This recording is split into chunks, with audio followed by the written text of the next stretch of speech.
Welcome. You must be here for the CBT session. My name is Dr. Crush, and I'm glad to make your acquaintance.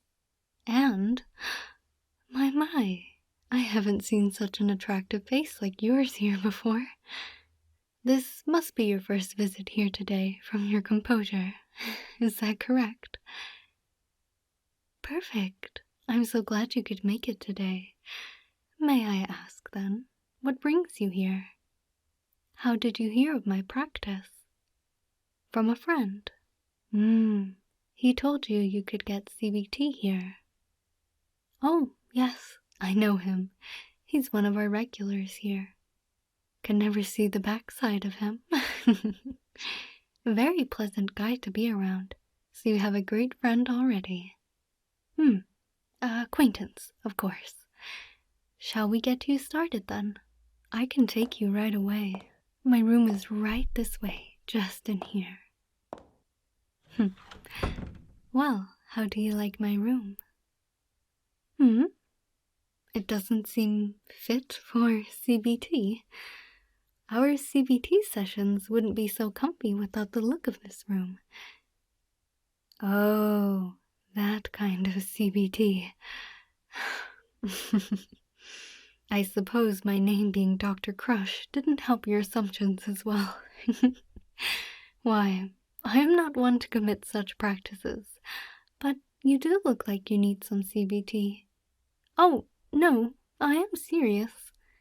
What is CBT, you ask? It is cognitive behavioral therapy.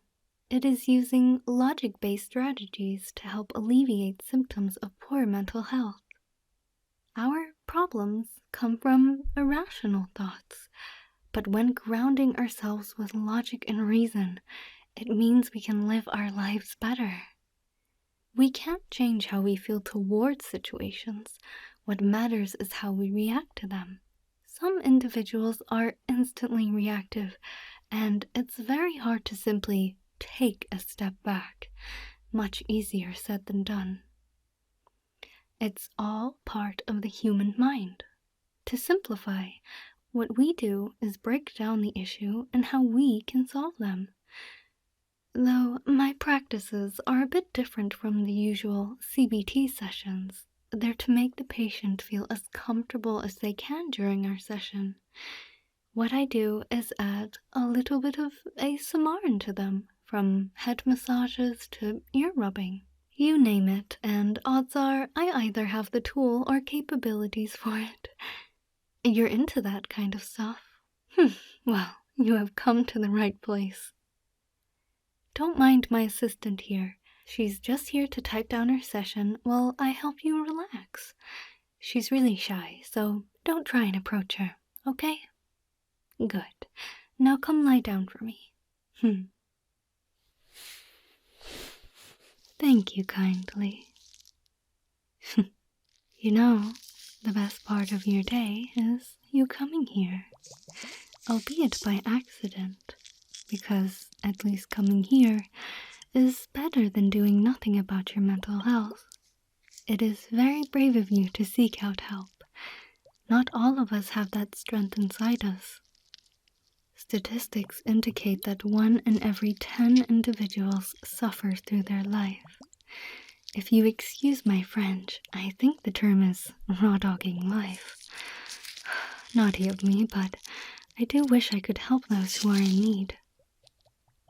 As I was saying before my tangent, what is usual among these sessions is that we self-reflect on ourselves by noting the things that have happened. We can break each problem down one by one until we have the solution that will truly help. Now, give yourself time to think. What is causing how you feel at the moment?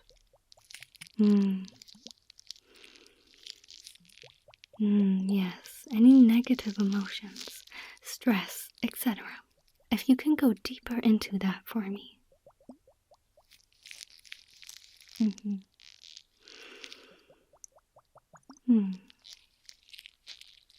Now, tell me, how have you been feeling lately? and what seems to be the cause of that feeling. I will add, I do not wish to hear I'm feeling bad and that's it. This is a safe space, and I assure you I have many years of experience with CBT. Describe to me everything necessary for the situation.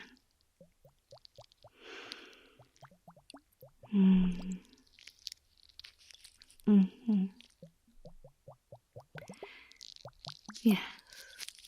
So the thoughts that you had were the cause of the main problem of that situation. That's okay. It is natural for us to overthink. However, I am sure that you will know, overthinking can lead to a spiraling effect, which is when you are void of any logic and reasoning. Giving time and effort into scenarios that will never come to be is where the unhealthiness of it all comes about. And with that unhealthiness, that leads to you sleeping less, having almost insomniatic tendencies, and more issues on top of that.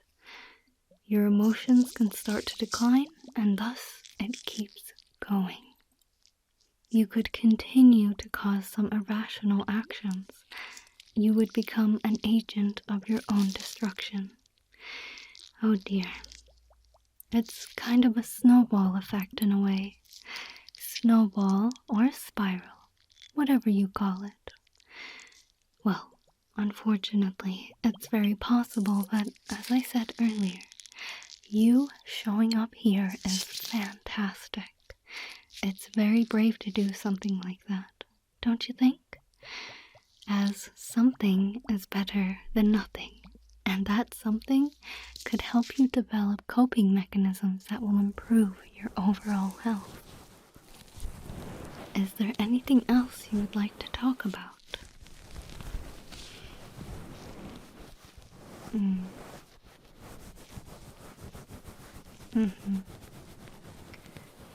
So you seem to have these thoughts before the situations, thinking that you will screw this up or that you won't get what you want. Anxiety. I totally get where you are coming from. I would like to share with you that anxiety and depression come hand in hand, unfortunately. That might explain moments of misery and moments of paralysis. I was like you at one point, nervous and insecure of what others thought of me. That when I went outside, all eyes were on me. If I heard laughter, it was at my expense. Those were real thoughts and issues I truly faced. Let me tell you a story about myself. I had a friend that I was very close to. I'll be honest, I had a thing for her. We were both on opposite sides of the country. When she was online, she told me she was hanging out with others, which were outside of her usual friend group. I didn't know who she was with.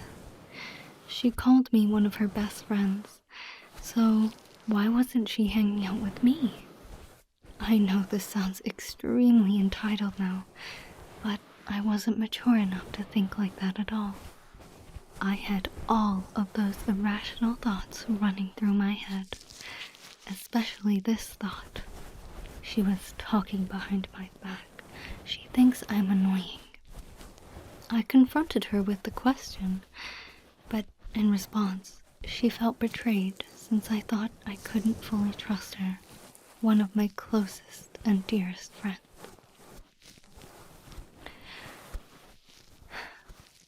She called me a wonderful friend to answer, but the question hurt her too much for me to keep being friends with her. I was devastated by the outcome. I guess what they say is true, that platonic breakups can hurt more than romantic breakups. Not that it is a competition. I know she doesn't care for me anymore, but I wonder how she's doing nowadays. I hope she's doing well. There is a saying that comes to mind. Mayhaps it will be familiar to you. Just because you lost me as a friend doesn't mean you gained me as an enemy. I'm bigger than that. I still want to see you eat, just not at my table. You see what can happen when such irrational thoughts are entertained. It is so easy to jump to such conclusions like this. We quickly think it is our fault. So how about we take my example and deconstruct it? Instead of a thought like, she thinks I'm annoying, how about we challenge that with reality? So instead, we should lay logical grounds as to why our former friend was ignoring us lately. They could have been busy with something else. Maybe she had work to do with that group. Maybe she was dealing with something serious and personal that mattered in the moment. Don't you see how much more logical that is? It's a way to ease negative thoughts and to replace them with logical yet more positive ones. You don't even have to entirely believe what you counter the negative thoughts with, just that you respond to them in an appropriate manner. Now think to yourself, how can you change these thoughts into more positive ones?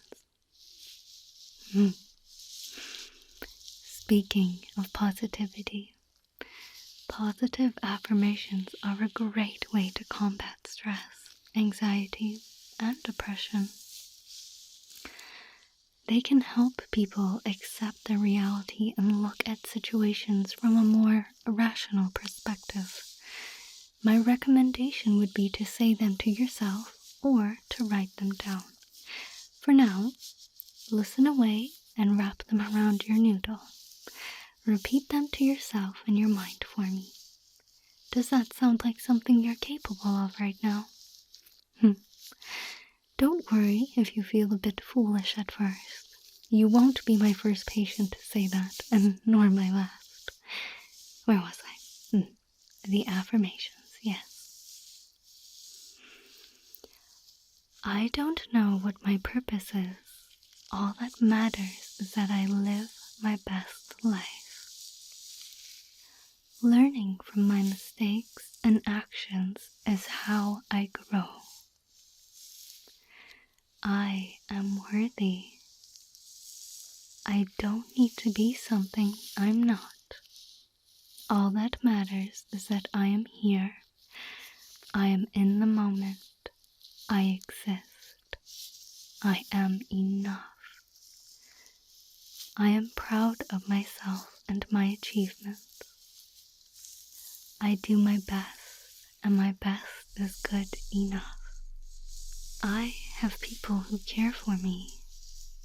They can help me achieve my goals, and I can help them achieve their goals. I make a difference in the world by existing in it and trying to make it a better place in whatever way I can. I am somebody's favorite person. And last, but certainly not least, I am loved. Have you ever tried writing your days down in a journal?